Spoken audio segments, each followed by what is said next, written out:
You know, ever since they made the old distillery down here in the Hollow a National Historic Site, it seems like more and more you folks are asking to look at this little film we made. Now, we call this the plant tour film because that's just what it is, a typical visitor's eye view of the old Jack Daniel Distillery here in the Hollow. Same kind of view you'll get when you stop by in person and have one of our guides show you around. Now, we hope you will stop by next time you're down in this part of Tennessee. We'll be awfully glad to see you and shake your hand in person, which is kind of hard to do on a piece of film like this. Meanwhile, though, I surely hope you enjoy your walk through the Hollow today with your guide, Mr. Clarence Roman.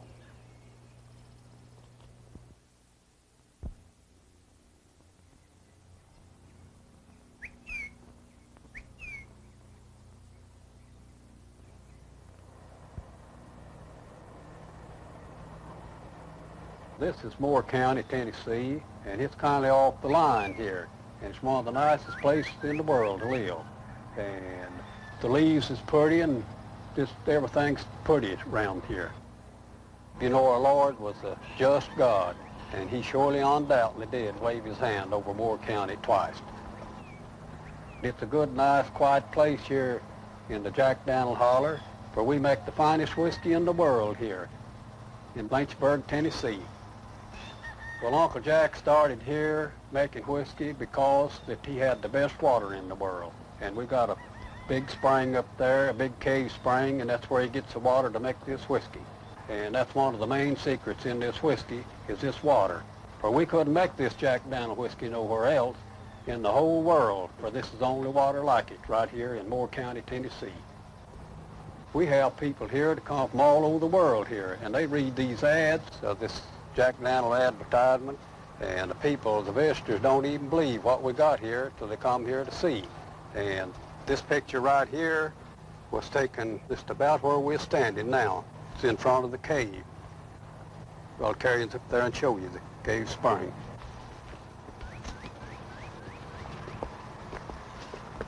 Now this is Uncle Jack's stature here, and that's about the actual size of him. He was 5 foot and 2 inches tall. And he come making whiskey, he was 13 years old.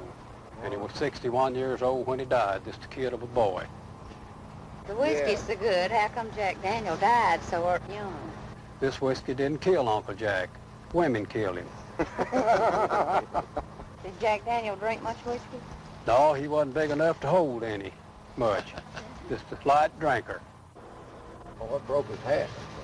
They put this stature up here before it was cleaned out around here, and there was a limb fell down and broke the back of his hat off. I had a first cousin here. He's kind of seeing after it, and he come and brought me the piece and showed it to me, and I told him if that old man would have dodged just a little, it'd never hit him. And we'll go here to the cave spring, and I'll show you where we get this water to make the whiskey.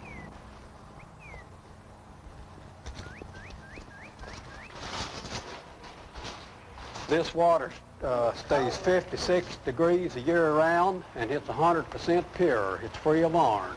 It's the only water I know of that is in the world. It's free of iron. And I tell them that's the reason we make the best whiskey in the world. We've got the best water to start from. For you can't make good coffee if you ain't got good water. Mr. Roman, you said you worked here for a long time. Have you always been a guide?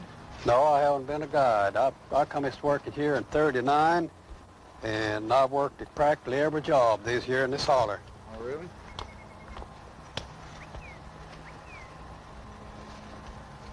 Yeah, the last work I done here, I worked in the still. I cooked the mash and put it in the fermenters for it to ferment.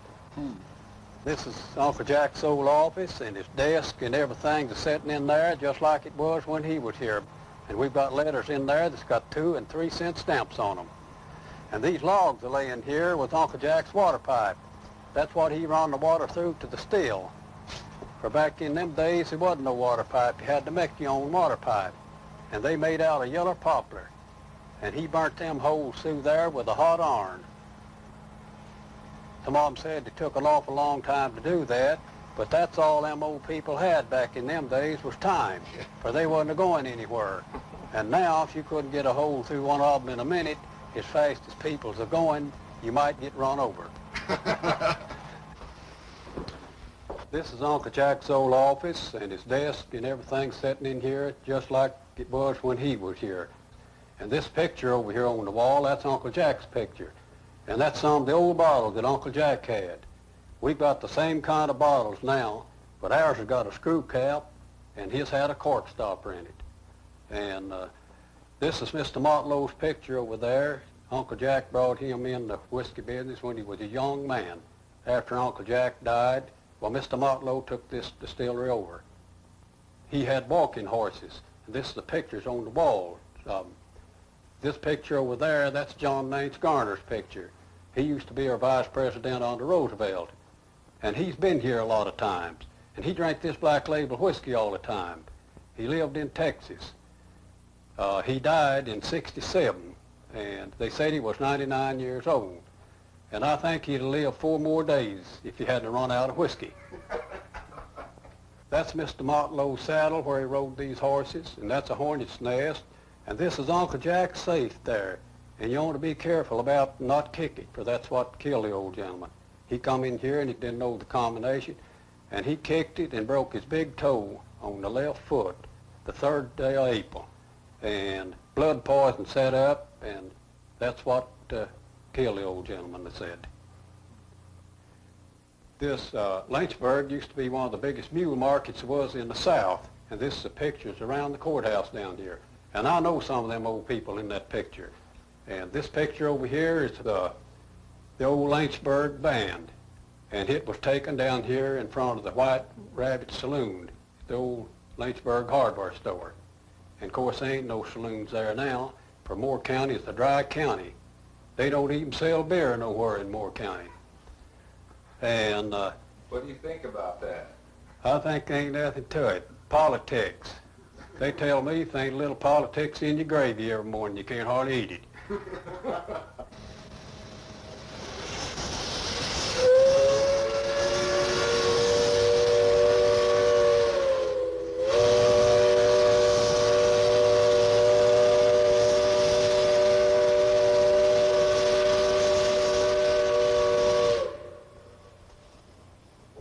This corn that we buy, well, we can use yellow corn or white corn either. But we buy the best corn that we can get. And it has to be dry when it comes here, for we test the moisture of it. And if it's over 12 moisture, we won't buy it.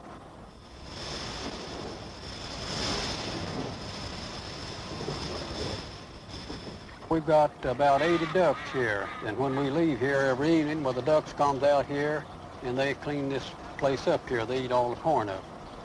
We got our ducks kind of spoiled here. They won't eat nothing but top-grade corn here. If it ain't good, well, they'll leave it.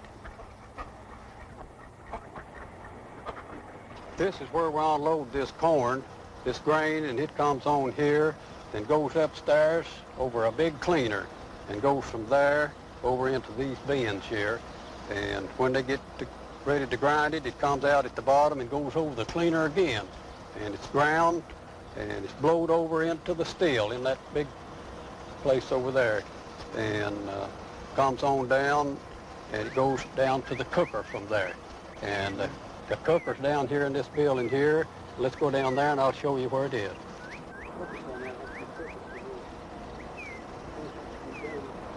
We use corn and rye and barley malt, and that's the way this whiskey is made. These mash tubs here is where we cook the meal. We cook this meal up to 212 degrees. That's as hot as you can get it with steam.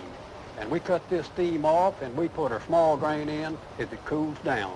And we got 56-degree water at all times here to do the cooling.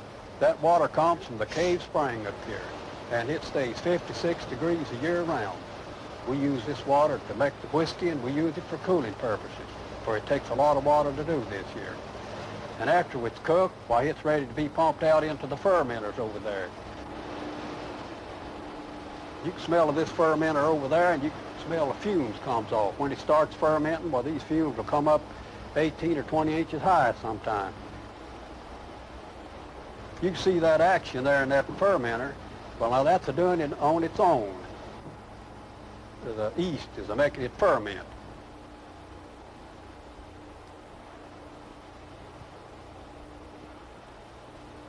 And after this tub ferments and goes from there over into the still, By the time it works itself all the way down to the bottom of that still, all the alcohol's taken out of it. Now, is this alcohol running out into this little copper container up here? Yeah, it's running out at the bottom all the time and running in at the top. We run our whiskey here 140 proof. I remember seeing this ad. You remember this ad that ran the paper? This shows one of the other guys here. It's Darby Dewsbury. He's one of the rascals here.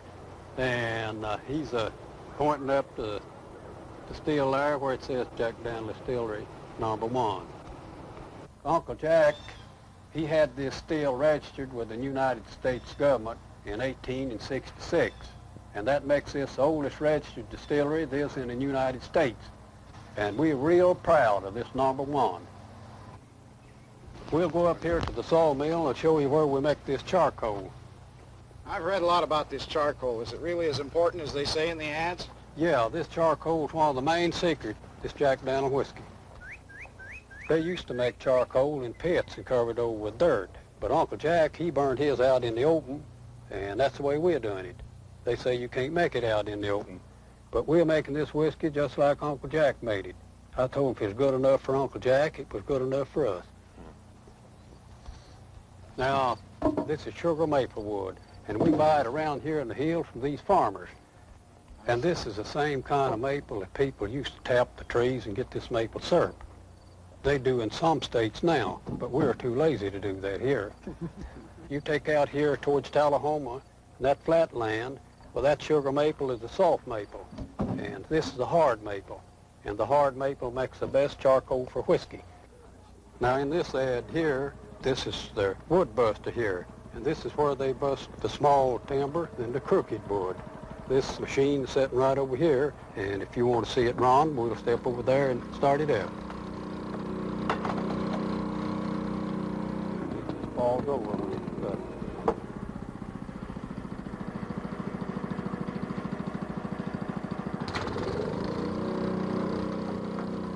This picture here shows that the ricks where they're building this to burn this charcoal, and they lean it in the middle about 3 inches. It's about 3 inches or 4 lower in the middle, these ricks are, than they are on the outside. So when they burn it, it'll fall in together and burn more even. And he stays out there with a hose pipe, and if one side gets to burning a little faster than the other, he puts a little water on it to hold it back, make it burn even and fall in together.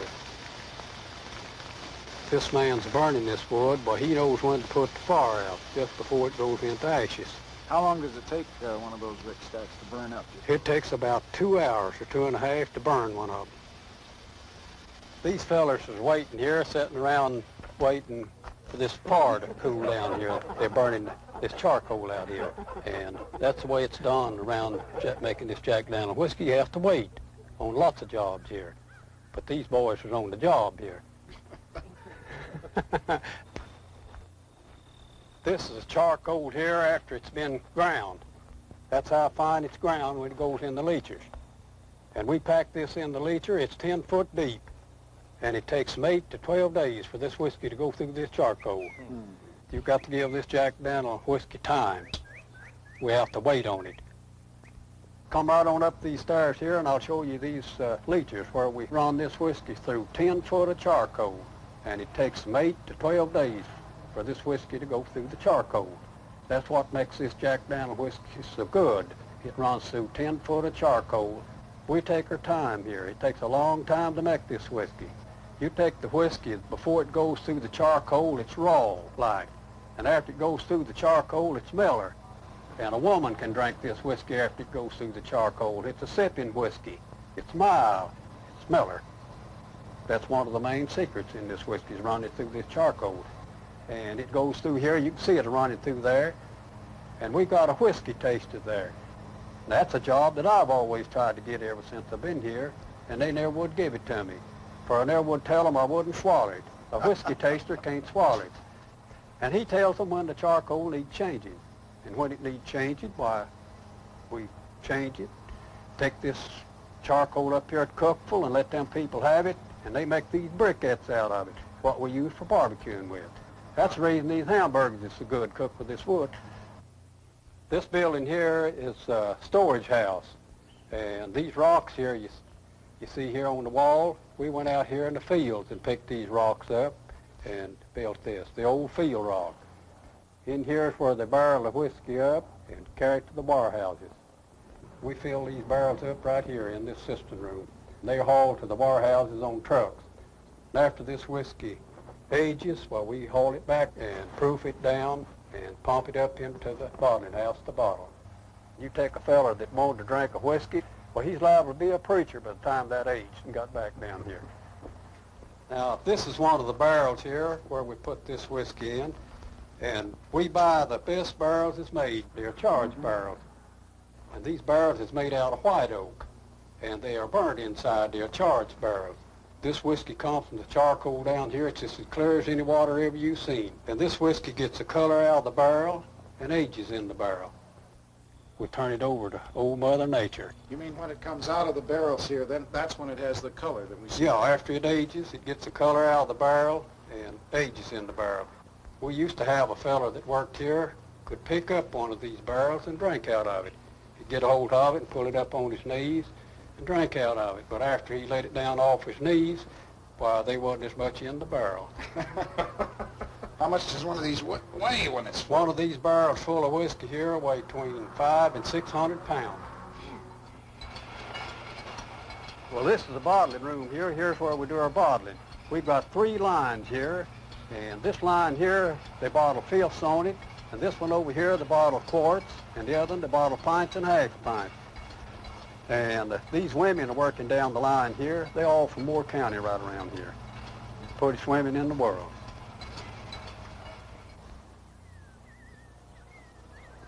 You people come on in here at the guest house. They'll show you what we got in there. We've got 6 different kinds of cards, and all you've got to do is to address them and drop them in the box, and we'll put the stamp on them and mail them for you this evening. And we've got free Coca-Colas. We've got souvenirs we'll give you, something to carry home with you. Glad you come and come back to see us. Glad you had a big time, and when you come back, we'll bring somebody with you. Well, thank you, Mr. Roman. Thank you for a very nice tour. Yeah. Now remember, take it easy and drink plenty of this Jack Daniel whiskey, and you'll live longer. That's great. That's good. Lord, how most you boys, what you doing sitting around here?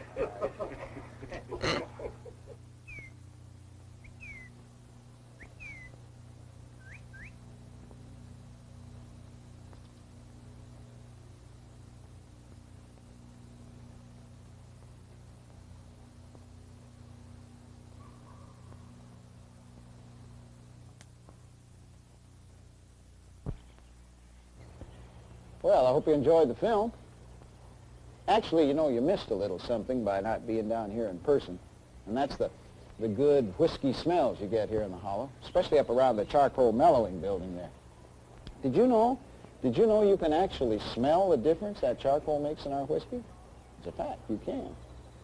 Look, I tell you what, if you belong to a club or an organization that you think might be interested, why not drop us a line here in Lynchburg and ask us about our little Jack Daniel test? Maybe that way one of our fellas can stop by at one of your next meetings and let you try it for yourself. Now, I can't actually guarantee that we can give the test in the particular part of the country where you come from, because there are some places, like right here in Moore County, for instance, where they won't let us. But I promise you we'll let you know one way or another. You write to us now. Jack Daniel, Lynchburg, Tennessee. That's 37352. We'll be mighty proud to hear from you. And thank you.